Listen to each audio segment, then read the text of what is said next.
Prayer নয়, জাতীয় সঙ্গীত যখন গাইছে ওরা তখন বলছে জনগণ মন অধিনায়ক জয় হে, ভারত ভাগ্য বিধাতা। আল্লাহ রসুল বলে এই পৃথিবীর যত মানুষ আছে এই সমস্ত মানুষের ভাগ্যের যিনি বিধাতা তিনি হলেন আমার আল্লাহ। এটা হলো শাবান মাস। শাবানের মিডিলে কি রাত আছে, ওই রাতে আমরা সবাই নামাজ পড়েছি, পরিচিত অনেকেই গোসল করেছি, সারা বছর নামাজ পড়িনি গোসল করেছি। হুজুররা বলেছে, আলেমরা বলেছে ওই রাতে ওই দিনে গোসল করলে নামাজের জন্য গোসলের পানি যেমন টপ টপ টপ টপ করে যেমন পড়ে যায় তামাম জীবনে গুনাহ খাতাগুলো ঝরে যাবে। এমাল মনে করছে সারা বছর তো নামাজ পড়িনি, এই একটা সুযোগ এসে গোসল করে 12 রাকাত নামাজ পড়ে নেই, সব গুনাহ মাফ হবে। ভাই হবে কাদের? যারা 5 ওয়াক্ত নামাজ তাকবীরে উলার সাথে আদায় করেছে, ভাগে ভাগে গুনাহ হয়েছে, আল্লাহ পাক তাদের জন্য অফার দিয়েছে। তুমি 3 মাস হয়নি তার আগে পট করতে আছো, কথা বোঝা যায়নি? ভালো করে বুঝবে আমার বন্ধুরা, ওয়াজটা একটু বুঝে নেবে। সুতরাং এই রাত্রিটা আল্লাহ রাসূল বলে শবে বারাত, এই শব্দের অর্থ হলো ভাগ্য রজনী। আর ভাগ্য রজনী পাল্টাতে গেলে নামাজ পড়ে ইবাদত করে আল্লাহর কাছে বলতে হবে হাত তুলে।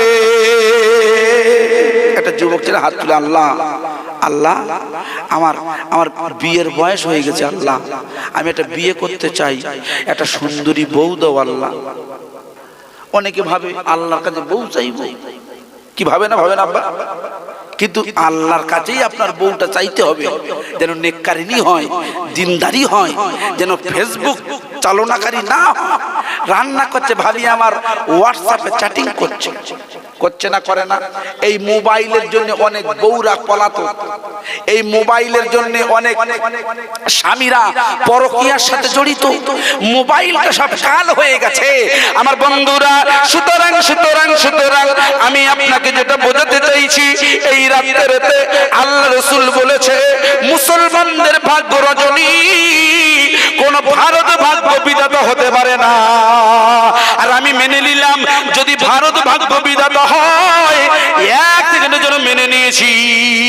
তাহলে বলো মিস নির্মলা সীতারামজি, ওরে কেন্দ্র সরকার তুমি গোটা ভারত মাদ্রাসার জন্য, গোটা ভারতবর্ষের স্কুলেদের জন্য তোমরা লক্ষ লক্ষ হাজার হাজার কোটি টাকা বরাদ্দ করেছো, কিন্তু আমাদের এই হাটবেড়িয়া মাদ্রাসার জন্য এই রকম মাদ্রাসা গোটা ভারতবর্ষে হাজার হাজার হাজার হাজার হাজার হাজার আছে।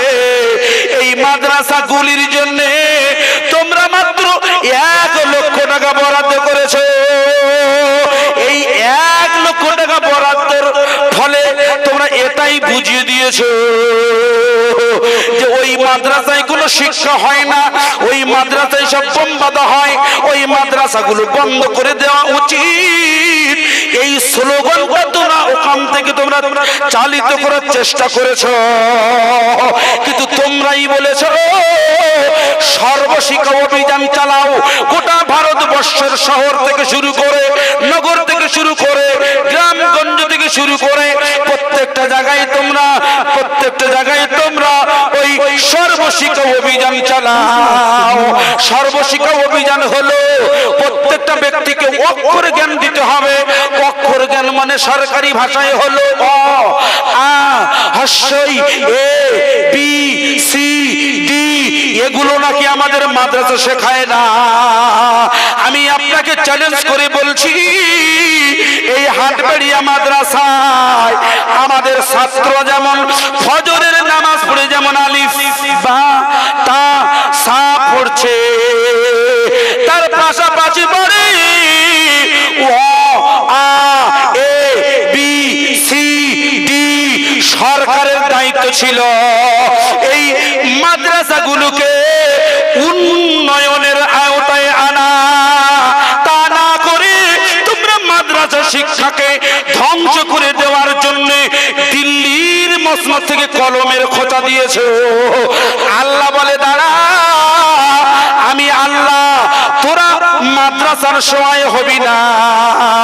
আমি আল্লাহ গোটা ভারতবর্ষের মাদ্রাসার জন্য আমি আল্লাহ তাআলা আসমান থেকে রহমত বর্ষণ করব। জোরে হয় না সুবহানাল্লাহ? এখন সেই রহমতটা কি? সেই রহমত হলো, আচ্ছা বলুন তো, স্কুলের যত বিল্ডিং উন্নয়ন, স্কুলের যত সার্বিক উন্নয়ন আছে, সমস্ত খরচা বহন করেন সরকার কর্তৃপক্ষ, তাই তো? আপনাদের এই মাদ্রাসা হাটবেড়ের সরকারি কর্তৃপক্ষ গিয়ে মানে নির্মাণ খরচ, উন্নয়ন খরচ করে কারা? আমরাই করি। কিন্তু আমরা মাদ্রাসায় দান করি, তাই বলে কি আমাদের অর্থ কমে যায়? কমে না। আল্লাহ আমাদের মাধ্যমে মাদ্রাসা উন্নয়ন করে দেয়। আপনার এটা হাটবেড়িয়া খারিজিয়া মাদ্রাসা, এর পাশাপাশি দেখবেন অবৈতনিক প্রাথমিক বিদ্যালয় আছে। দেখে আসেন আপনি, আমি চ্যালেঞ্জ করছি, দেখে আসেন। এখন দেখবেন যদি 10টা রুম হয়, 3টে রুমে ফ্যান, 7টা রুমে ফ্যান নেই। ঠিক না বেটি? আর আমাদের হাটবেড়িয়া মাদ্রাসা দেখে আসুন, প্রত্যেকটা কামরায় কামরায় টাইলস বসানো আছে, টাইলস। এটাই তো উন্নয়ন। জোরে বলা যায় না সুবহানাল্লাহ? এই জোরে হয় না সুবহানাল্লাহ? তারপরে ওরা শিক্ষা দিচ্ছে কি? ওরা শিক্ষা দিচ্ছে মাদ্রাসায়। আমাদের মাদ্রাসা কি শিক্ষা দিচ্ছে আমি বলছি, ওরা স্কুলে শিক্ষা দিচ্ছে, ওই অজগর আসছে তেড়ে, ওই অজগর আসছে তেড়ে, আয় আম কি খাবে পেড়ে। বলেন বলেন। আমাদের ঈশ্বরচন্দ্র বিদ্যাসাগর মহাপণ্ডিত, রাস্তার আলোয় পড়েছে, বাড়িতে কোনো কেরোসিন নেই, ল্যাম্প নেই, রাস্তায় বসে বসে কি শিখেছে দেখেন, কি শিখেছে? ওই অজগর আসছে তেড়ে, আয় আমটি খাবে পেড়ে। আমি মাননীয় ঈশ্বরচন্দ্র বিদ্যাসাগরকে আমি অপমান করছি না, ওনার শিক্ষাটা, ওনার স্লোগানটা আমি বিশ্লেষণ করছি। আপনারা যারা বসে আছেন জীবনতলা থানার অন্তর্গত হাটবেড়িয়ার মুসলমানেরা, আপনার সব কাঠমোল্লা হলেও কিছু মিনিমাম তো জ্ঞান রাখেন।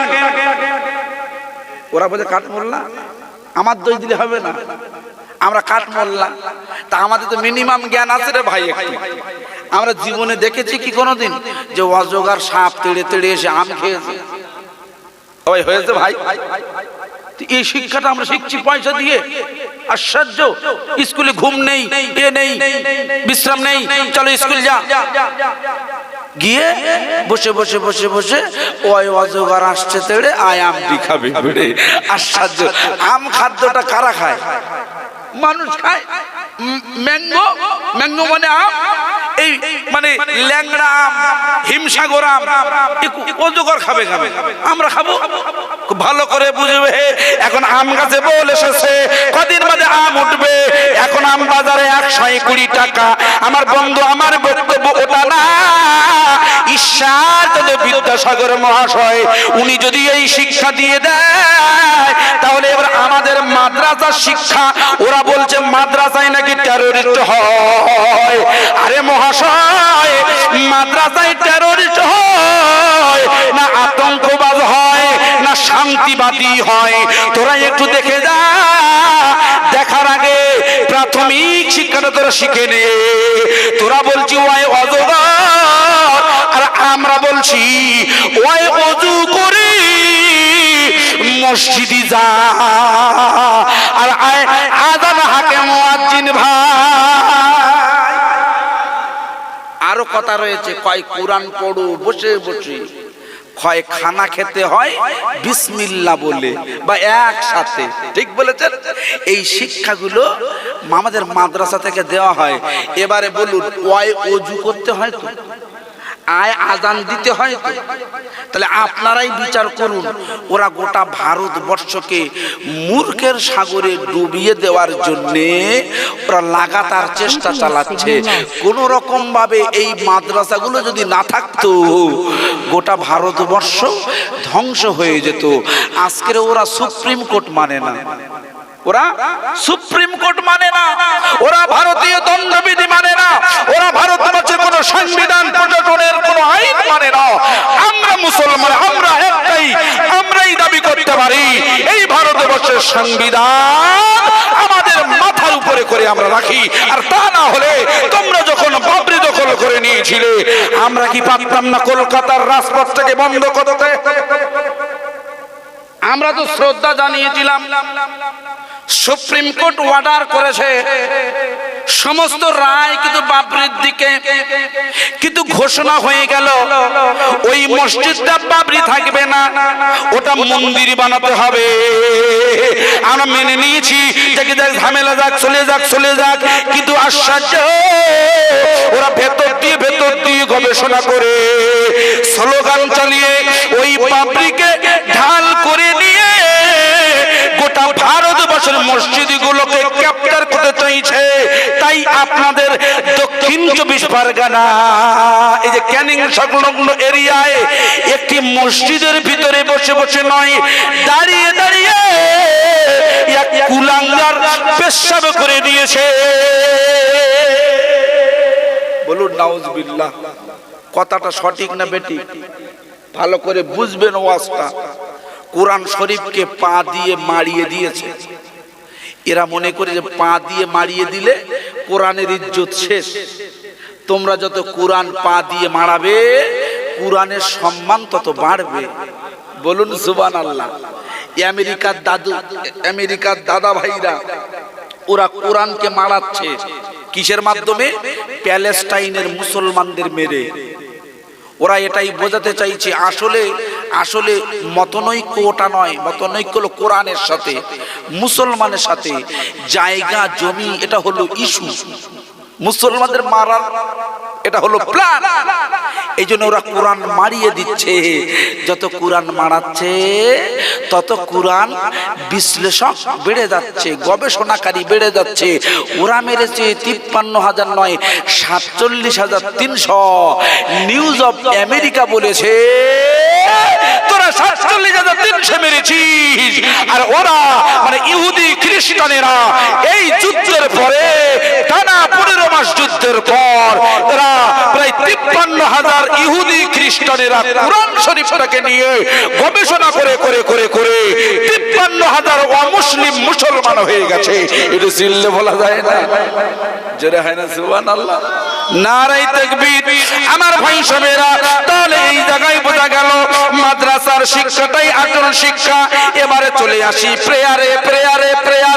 ওই প্রেয়ারে মাদ্রাসার আপনাদের হাত বেরিয়ায় দেখবেন সকালবেলা দাঁড়িয়ে গেছে, হুজুররা বলে দিচ্ছে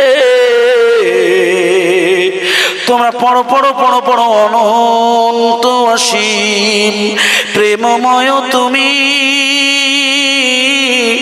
বিচার দিনের স্বামী। অনন্ত অসীম প্রেমময় তুমি, বিচার দিনের স্বামী। যত গুণগান হে চির মহান তোমারই অন্তর জামি। প্রত্যেকটা লাইনে, প্রত্যেকটা ওয়ার্ডে, প্রত্যেকটা শব্দে আমার আল্লাহর গুণগান আছে বন্ধু। তারপরেও নাকি আমরাই আতঙ্কবাদ। দুঃখ লাগে। এই জায়গাটায় আমি আপনাকে বোঝাচ্ছিলাম, আমরা যেমন প্রেয়ারে করছি মাদ্রাসায়, মিস্টার বিজ্ঞানীরা ওরা বলছে আমাদের টেলিস্কোপটা মহাকাশে যখন ঘোরাঘুরি করছিল তখন একটি সাউন্ড আমরা রেকর্ড করেছি। ওই সাউন্ডটা মনে হলো বিলিয়ন মানুষ যেন খ্রিস্টানদের ভাষায় খ্রিস্টানদের একটি জাতীয় সঙ্গীত ওই রকম টাইপের একটি শোনা যাচ্ছে। শোনা এটা হলো বিজ্ঞানীদের থিওরি নম্বর 1।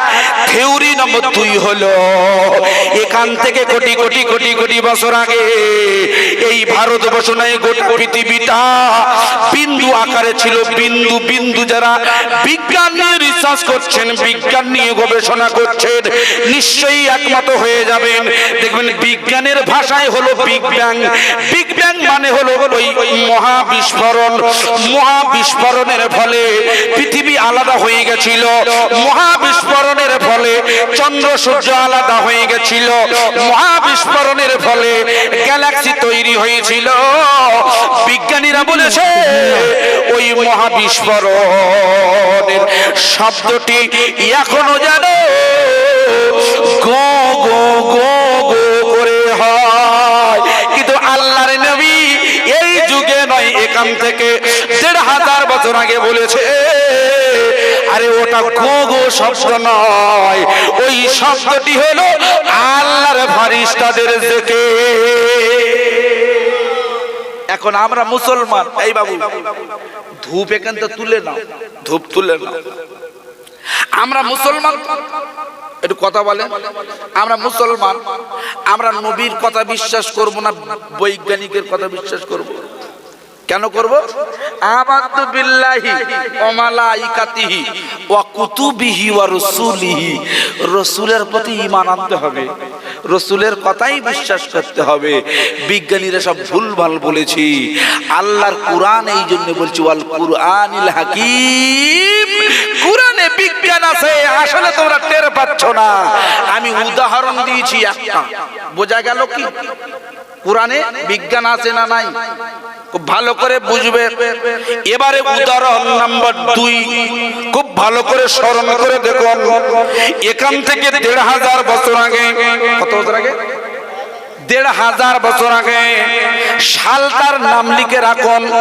সালটি হলো ৬১০। কত? ৬১০ সাল। এই বাবু আমরা যারা কথা বলছি, আমি আপনাদের কাছে একটি শর্ট কোশ্চেন করি, করব? বলুন তো কোরআন শরীফ কত সালে নাজিল হয়েছিল? জানা আছে আপনাদের? তাহলে কথা বলছেন কেন? একটু চুপচাপ বসে যাই। বক্সটা ঘুরিয়ে দেন, কানে লাগছে নাকি? কানে লাগছে, ঘুরিয়ে দাও। আমি বললাম না সমস্যা হবে। মহব্বতে কালমা লা ইলাহা, ঘুরিয়ে দাও, ঘুরিয়ে দাও। মহব্বতে লা ইলাহা ইল্লাল্লাহ মুহাম্মাদুর রাসূলুল্লাহ। নবী গেলেন তায়েফে, নবী গেলেন তায়েফে, পাথর মারে কাফেরে, এ রক্তের ধারায় পা দুখানি রাঙা হয়ে যায়। আগা সয় নবী আমার, আগা সয় নবী আমার, আল্লাহর কাছে কয় তায়েফবাসী ও বুজরা চেনে না আমায়। লা ইলাহা মুহাম্মদ লা ইলাহা মুহাম্মাদুর রাসূলুল্লাহ। सिद्दीरा से भी आगे कौन गया, जिब्रील आमी से पूछो। सिद्दीरा से भी आगे कौन गया, जिब्रील आमी से पूछो। मेरा जिगर दूल्हा कौन बना, जिब्रील आमी से पूछो। जिब्रील से रब ने फरमाया, जिब्रील से रब ने फरमाया, जन्नत की सवारी लेकर जा, जन्नत की सवारी लेकर जा। महबूब से जाकर कह दे, महबूब से जाकर कह दे, अब आगे करे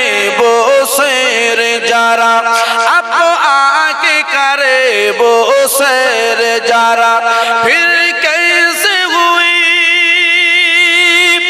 फिर कैसे हुई तामील खुदा जिब्रील अमी से पूछो, सिदरा से भी आगे कौन गया जिब्रील अमी से पूछो, मेराज का दूल्हा कौन बना जिब्रील अमी से पूछो। अल्लाह একটা সিলিঞ্জি আনতে পারেন, সিলিঞ্জি ওয়ালা আলে মাওলানা মুহাম্মদ। আমার ভাই সবেরা, আমরা সবাই মাদ্রাসায় বসে আছি, এটি হলো কুরআন শরীফের কারখানা। এই কুরআন শরীফের কারখানায় বসে বসে আমি আপনাকে নসিহত যেটা শোনাচ্ছি, সালটির নাম হলো ৬১০ সাল, জায়গাটির নাম হলো কিন্তু মক্কা মুআজ্জামা। কোথায়? মক্কা মুআজ্জামা। ৬১০ সালে আল্লাহর নবী একটি জায়গায় বসে বসে বসে বসে বসে বসে ধ্যান করছেন। ধ্যান, ওই জায়গাটির নাম আপনারা লিখে রাখুন, জায়গাটির নাম হলো জাবালে নূর। জাবালে নূর, আলোর পাহাড় বলা হয়েছে, জ্যোতির পাহাড়। এটাকেই আবার বলা হয়েছে গারে হেরা, এটাকে গারে হেরা বলা হয়েছে। আমার বন্ধু আল্লাহর নবী ওই গারে হেরায় বসে বসে বসে বসে হুজুর আমার ধ্যান করছে, হুজুর আমার ধ্যানে মগ্ন। রাত গভীর হয়ে গেছে, হঠাৎ করে আসমান থেকে একজন ব্যক্তির মতন চেহারা নিয়ে সাদা পোশাক পরিহিত আল্লাহর নবীর কাছে এসে হাজির হয়ে গেছে। আল্লাহ রাসূলকে সালাম দিচ্ছেন, আসসালামু আলাইকা ইয়া রাসূলুল্লাহ। বলুন সুবহানাল্লাহ। রাতের গভীরে এসে একজন সাদা পোশাক পরিহিত ব্যক্তি মানুষ রূপে রাসূলকে সালাম দিচ্ছে।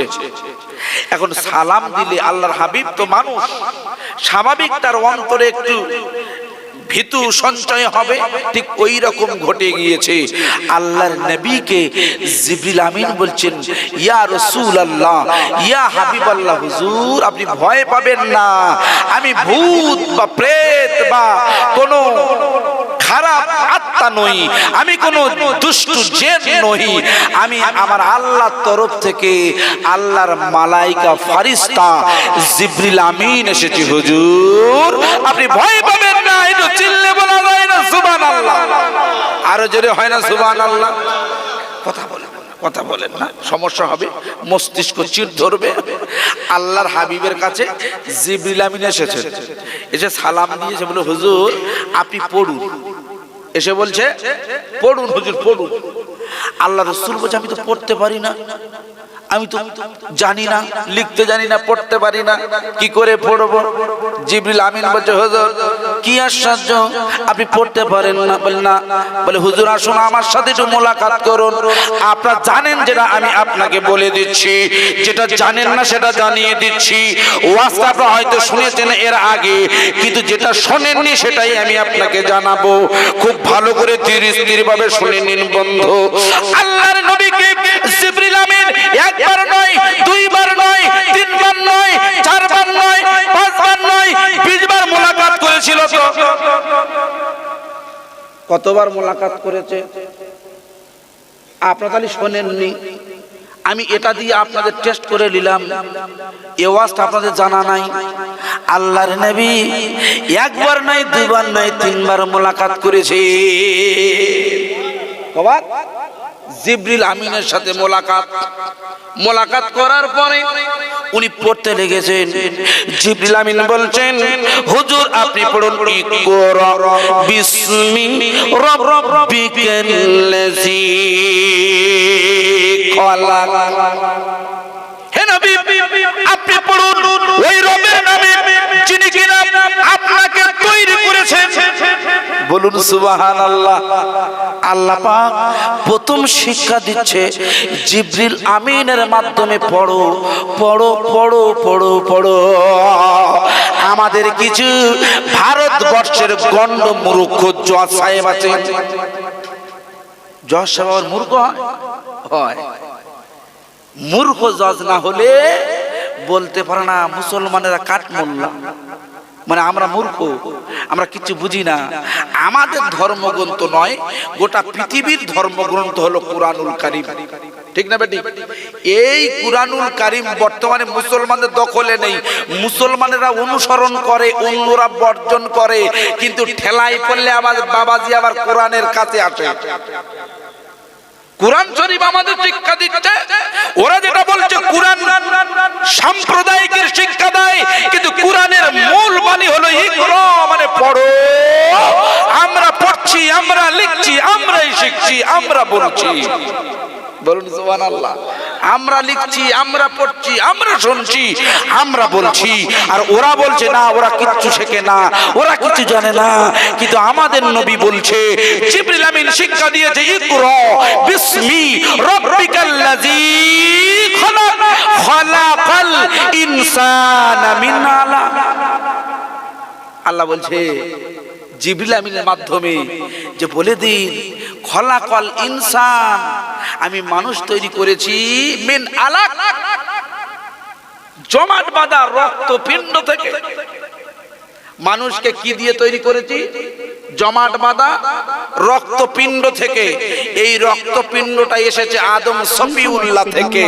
এখান থেকে 70 বছর আগে ব্রিটিশ বিজ্ঞানী, আমি নামটা বলে দিচ্ছি, লিখে নিন, মিস্টার চার্লস ডারউইন মহাশয়, ইনি মারাত্মক বিজ্ঞানী বলে নিজেকে দাবি করেছিলেন। যেমন আমাদের কবিগুরু রবীন্দ্রনাথ ঠাকুর, উনি দাবি করেন আমি বিশ্বকবি, আমি বিশ্বকবি। আমার নবীর নামের আগেও বিশ্ব শব্দটি আছে। তাহলে বিশ্ব নবী, বিশ্বকবি, পার্থক্য কোথায়? পার্থক্য হলো এটা, আমার নবী মঙ্গল কেন, চাঁদ কেন, নেপচুন কেন, বুধ কেন, গ্যালাক্সি কেন, মিল্কি ওয়ে কেন? আমার আল্লাহ রাসূল প্রথম আসমান, দ্বিতীয় আসমান, তৃতীয় আসমান, চতুর্থ, পঞ্চম, সপ্তম আসমান ভেদ করে আল্লাহর সাথে দিদার করেছেন কাবা কাউসাইনে গিয়ে। আর তুমি নামের আগে বৃষ্টি বসিয়ে ওই আমাদের বীরভূমে পড়িয়েছো, তুমি আমেরিকায় গিয়েছো, আর কোথাও যেতে পারোনি। বিশ্ব শব্দটি লাগাতে গেলে বিশ্বটাকে জয় করা লাগবে না ভাই। তাহলে তুমি কেন ধান্দাবাজির পথটা বেছে নিলে? তুমি তো মানুষকে ধোঁকা দিয়েছো, বিশ্ব শব্দটি বসিয়ে মানুষকে ধোঁকা দিচ্ছ। আমার নবী কিন্তু বিশ্ব শব্দটি বসিয়ে ধোঁকা দেয়নি, দিয়েছে। খুব ভালো করে শুনবেন আমার বক্তব্য যে জায়গায় আল্লাহ বলছে মানুষ আদম থেকে এসেছে, আদম সফিউল্লাহর জমাট বাঁধা রক্তপিণ্ড থেকে এসেছে।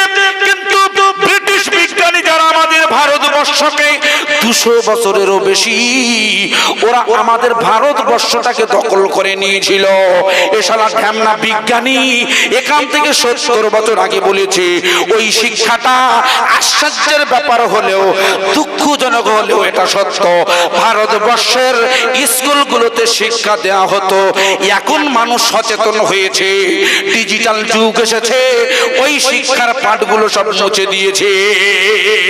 আমার বন্ধু শুনে নিন, এখান থেকে 30 বছর আগে, এখান থেকে 40 বছর আগে আমরা যারা মুরব্বী আর বসে আছি, আপনাদের হাটবেরিয়ার স্কুলে, অবৈতনিক প্রাথমিক বিদ্যালয়ে আমরা যারা লেখাপড়া করেছি একমত হবেন, দেখবেন ওই স্কুলের ক্লাস 3 বইতে মিস্টার ডারউইনের তথ্য ওই জায়গায় বলছে এই পৃথিবীতে মানুষ এসেছে বাঁদর থেকে।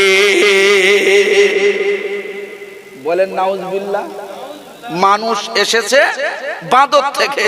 এই শিক্ষাটা স্কুলে দেওয়া হতো আগে, এখন দেয় না কেন?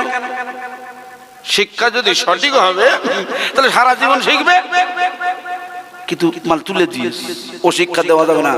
কেন? মানুষ সব সজাগ।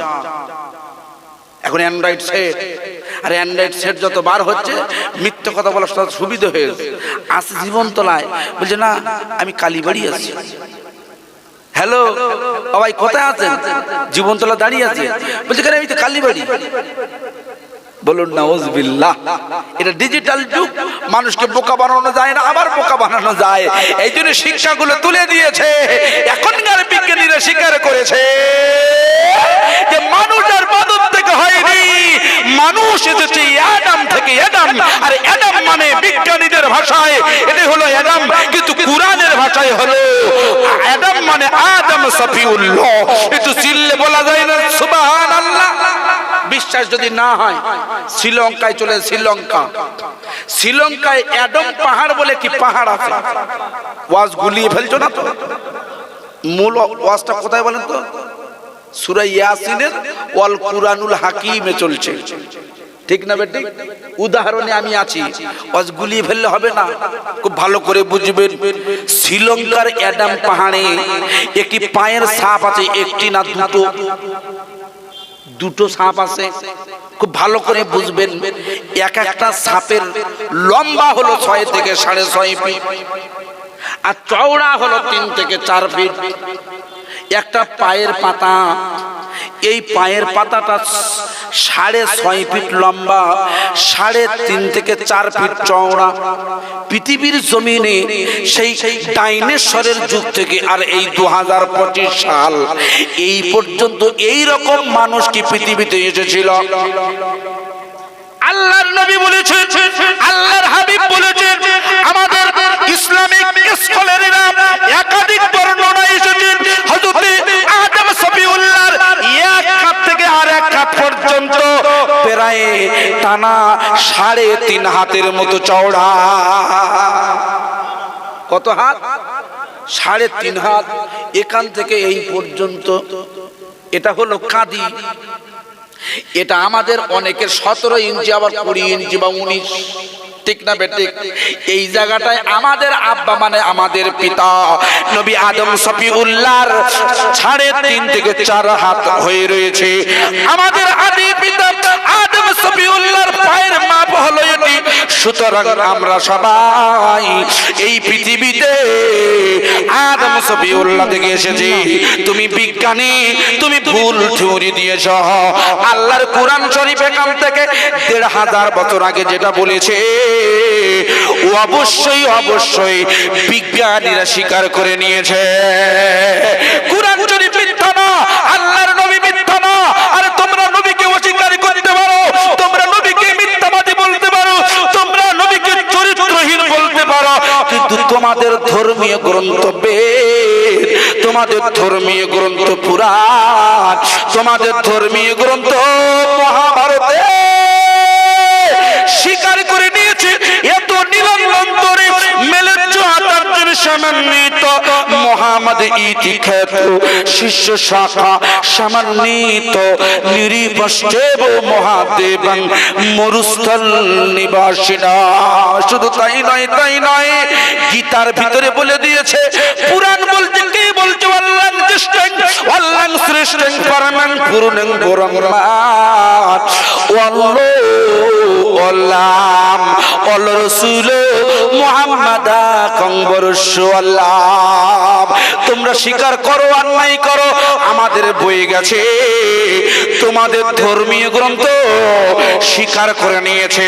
শুধু ধর্মীয় গ্রন্থ নয়, আমাদের ভারতীয় পণ্ডিতেরা, আমাদের ভারতীয় পণ্ডিত মহাত্মা গান্ধী থেকে শুরু করে জওহরলাল নেহেরু থেকে শুরু করে আমাদের গৌতম বুদ্ধ থেকে শুরু করে মাইকেল এইস হাটেরা, ওরা স্বীকার করেছে পৃথিবীর জমিনে 1 নম্বর যদি কোনো জ্ঞানী ব্যক্তি থাকেন, 1 নম্বর যদি বিজ্ঞানী থাকেন, 1 নম্বর যদি ঠিকঠাক থাকেন, তিনি অন্য কোনো ব্যক্তি নয়, তিনি হলেন জগৎগুরু, বিশ্বগুরু, মহাগুরু, গুরুর গুরু নবী মুহাম্মদুর রাসূলুল্লাহ।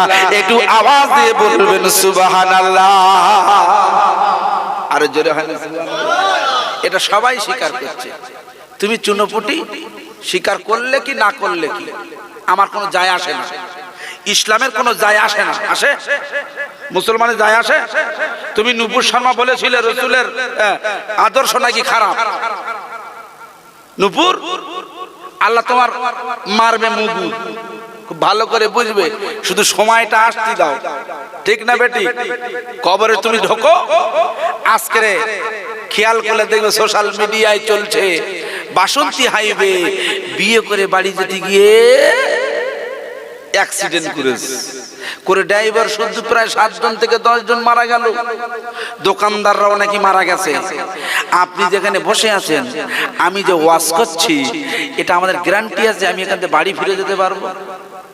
হ্যাঁ, আমি ওয়াজ করতে গিয়েছি এখান ত্রিপুরা প্লেনে করে, আমার সাথে ওয়াজ করে আপনাদের অনেকে চেনা দেখবেন, জাকির হোসেন চতুর্বেদী বলে একজন বক্তা আছে না? নাই আছে, একসাথেই ওয়াজ করেছি, একই কামরায় ছিলাম, পরের দিন ফেলাই ওয়াল্লাহ, গত পরশু দিন ফোন করছে, হ্যালো মালদা, বলছে হুজুর একটা দাওয়াত নেওয়া যাবে। কেন হঠাৎ করে এত তাড়াতাড়ি? আর ম্যাক্সিমাম আমাদের প্রোগ্রামগুলো সব 1 বছর 6 মাস আগে থেকে হয়। আজকে আল্লাহ শুকরিয়া, আল্লাহ আপনাদের মিলিয়ে দিয়েছে। আমার বন্ধুবার মাওলানা আশরাফ আলী সাহেব, আপনারা সব চেনেন জানেন, তার মারফতে আল্লাহ শুকরিয়া হয়ে গেছে, কপাল ভালো। এই জন্য যেটা আমি বলতে চাচ্ছি, ফোন করে বলছে হুজুর ওই মাওলানা জাকির হোসেন সাহেব ইন্তেকাল করেছে।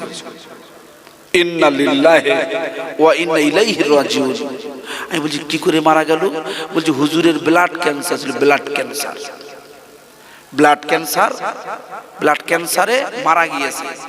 আমরা ওয়াজ করছি, আমরা ওয়াজ শুনছেন, আপনি মনে করছেন হুজুর তো কোনো সমস্যা নেই, বসে বসে ওয়াজ করছে, কিন্তু না, আপনি 2 মিনিট বলেন তো, আমরা যতক্ষণ বলছি আলেমরা একমত হবে, আমাদের শরীরের সমস্ত শক্তি প্রয়োগ করে ওয়াজ করতে হয়, সমস্ত শরীরের শক্তি প্রয়োগ করতে হয়, তারপরেও ঘাম বেরিয়ে যায়। ওয়াজ তো সোজা বিষয় নয়, মাইক ম্যান যদি গন্ডগোল হয় আরো সমস্যা, ঠিক না বেটি? যারা মাইকে কথা বলে তারা একমত হয়ে যাবে। এই যে আমরা কথা বলছি, এটা ব্লাড, রক্তের প্রেসারে, যে রক্ত দিয়ে মানুষ তৈরি হচ্ছে, বোঝাচ্ছে না? যে রক্ত দিয়ে মানুষ তৈরি হয়েছে, জমাট বাঁধা রক্ত, ওই রক্তের প্রেসার একজন মানুষ, একজন জীবন বিজ্ঞান বা একজন হিউম্যান বডি, যারা শরীর নিয়ে গবেষণা করেন ডাক্তার বাবু, এরা বলছেন একটা মানুষ রক্ত শূন্য হয়ে গেলে আর বাঁচতে পারে না, এ মারা যাবে। সুতরাং আমরা যে হাত পা নাড়ানাড়ি করছি, হাত পা কথাবার্তা বলছি, সব কিন্তু ব্লাডের মাধ্যমে, রক্তের পাওয়ারের মাধ্যমে, ঠিক না বেটি? জেসিবি গাড়ি যখন মাটি কাটে, দেখবেন ওর যে পাওয়ার, হাতলের যে পাওয়ার, এগুলো কিন্তু অয়েল বা হাওয়ার পাওয়ারে এগুলো হয়। মানুষ বডির ভিতরে সিস্টেম হলো রক্তের পাওয়ারের ফলে হাত পা চলাফেরা এগুলো করতে পারে। হাত যদি বলা হয়ে যায়, রক্ত বলা হয়ে যাবে, আপনি পটল তুলে নেবে। বন্ধু, আমি আপনাকে যে জায়গায় বুঝিয়ে দিচ্ছিলাম আমার বন্ধুরা, তাহলে এই জায়গায় বোঝা গেল আল্লাহ বুঝিয়ে দিয়েছে এই পৃথিবীতে মানুষ এসেছে আদম সফিউল্লাহ থেকে। কারণ আমরা মানুষের বাচ্চা, আমরা বাদরের বাচ্চা হতে পারি না। কোরআনের থিওরি মেনে নিতে হয়েছে আজকের। তুমি বলছো কোরআনে কোনো বিজ্ঞান নেই, এই কোরআনের কসম করেছেন আমার আল্লাহ, ওয়াল কুরআনিল হাকিম, বিজ্ঞানময় কোরআনের কসম করে বলছে, হে নবী ইন্নাকা লামিনাল মুরসালিন। ওয়াজ বোঝা যাচ্ছে তো?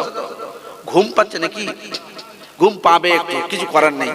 কেন জানেন? আমাদের দীর্ঘদিন অভিজ্ঞতা তো, এই সময় মানুষ থাকে না, তারপরেও আপনারা যে আছেন আলহামদুলিল্লাহ, সত্যি হাটবিড়িয়ার মানুষের হাজার হাজার ধন্যবাদ দিচ্ছি আমি। এই সময় বসে বসে ওয়াজ শুনছেন, এই সময় তো থাকে না, শয়তানি গুতমাচাই, বউ শুয়ে পড়েছ, তুইও যা, শুয়ে পড়, সমস্যা, ফজরের নামাজ সব কাজা, এই জোহরের সময় উঠবি, কটার সময়? জোহরে। তাও আল্লাহ শুকরিয়া, এদিকে মহিলা প্যান্ডেল নাকি ওইদিকে আছে মাদ্রাসার উপরে বসে বসে শুনছে তো, যাক ওনারা ওখানে শুনছেন, আমরা এখানে বসে বসে শুনছি। বাপ বেটা ভাই ভাই বসে বসে কোরআনের গল্প করছি, বলুন সুবহানাল্লাহ। আমার বন্ধুরা, আল্লাহ পাক এত কিছু কথা বলে, আল্লাহ শুধু হেডলাইনে বলছে ওয়াল কুরআনিল হাকিম, আমি ব্যাখ্যা দিলাম এতক্ষণ ধরে, এতগুলো কথা এর ভিতরে আছে। এইগুলোর ভিতরে কসম দিয়ে বলছে, হে নবী আমি আপনাকে বলছি আপনি রাসূলদের অন্তর্ভুক্ত। কে বলছে? আল্লাহ নিজে বলছেন। আমরা যে নবীর উম্মত হয়ে এসেছি, এত বড় পাওয়ারফুল নবী, এত বড় সম্মানীয় নবী, এত বড় ইজ্জতওয়ালা নবী, গোটা পৃথিবীতে লক্ষ লক্ষ 1 লক্ষ মতান্তরে 2,24,000 কুরআনে 25 জন নবীর নাম এসেছে। আদম সফিউল্লাহ থেকে শুরু করে, নূহ নবী থেকে শুরু করে, ইব্রাহিম খলিলুল্লাহ থেকে শুরু করে, জাকারিয়া থেকে শুরু করে, নবী ইসমাঈল থেকে শুরু করে ঈসা রূহুল্লাহ পর্যন্ত যত নবী এসেছে নয়, কুরআনে 25 জন নবীর নাম এসেছে। সমস্ত নবীদের চেয়ে আমার আল্লাহ আমার নবীকে, আপনার নবীকে গোটা পৃথিবীর 1 নম্বর নবী হিসাবে তৈরি করেছেন। একটু চিল্লে বলুন, আর জোরে বলুন সুবহানাল্লাহ। একদিন আল্লাহর নবী বসে আছেন মদিনা শরীফে, হঠাৎ জিবরিল আমিন এসে জিজ্ঞাসা করছেন, আল্লাহ রাসূলের দরবারে এসেছে। আল্লাহ রাসূল জিজ্ঞাসা করছেন, ইয়া জিবরাইল আলাইহিস সালাতু ওয়াস সালাম, কাম উমরিকা, কাম উমরিকা, তোমার বয়সটা কত ভাই জিবরাইল আমিন? খুব ভালো করে শুনবেন। জিবরিল আমিন জিজ্ঞাসা করছেন, আল্লাহর ফেরেশতা জিবরিল আমিন বলছেন, হুজুর এই ওয়াজটা কোথায় পাবেন? দাকায়েকুল আকবার গ্রন্থটা খুলবেন। যারা কিতাব নিয়ে গবেষণা করেন, একমাত্র দাকায়েকুল আকবার লিখেছেন যিনি, ইমাম গজ্জালী রাহমাতুল্লাহ আলাইহি, মহাপণ্ডিত ইসলামিক দার্শনিক, তিনি লিখেছেন দাকায়েকুল আকবারে আল্লাহর নবী বলছে, আল্লাহর হাবিব বলছে, জিবরিলকে যখন প্রশ্ন করে, জিবরিল বলছে যখন আল্লাহ পাকের চতুর্থ হেজাবের ভিতরে একটা নূর, একটা আলো 70,000 বছর পর ওই আলোটা উদিত হতো। 70,000 বছর পর আবার ওই 70,000 বছর পর অস্তমিত চলে যেত। আমি জিবরিল আমিন, আমি এটা 72,000 বার দেখেছি। এটা চিল্লে বলুন, আরো জোরে বলুন সুবহানাল্লাহ। বলছে হুজুর আমি আপনার চেয়ে বড়। আল্লাহ রাসূল বলেছেন, আল্লাহর হাবিব বলেছেন, ও জিবরিল আমিন শোনো, ও জিবরিল আমিন শোনো, ইমামে গাজ্জালী রাহমাতুল্লাহ আলাইহি দাকায়েকুল আকবারে উনি জানিয়ে দিচ্ছেন, লিকুল্লি শাইইন